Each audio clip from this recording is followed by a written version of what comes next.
Miss, magpapagawa sana ako ng dry fit na polo. Meron naman po kami ng dry fit na polo, sir. Ito, check niyo po yung quality niya. Anong tela? Anong klaseng tela? Dry fit po siya, maganda po siyang quality. Tapos may polo na po siya. Para saan po ba ito gagamitin? Sa election shoot. Ay, pwede po talaga ito pang election, sir.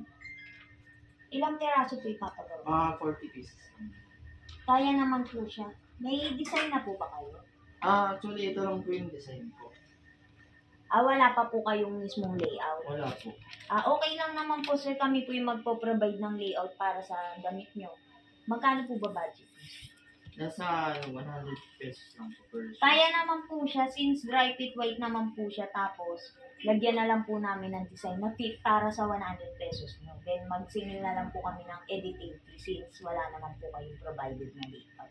Magkano miss yung editing fee? Kasama na dun sa 100 na budget.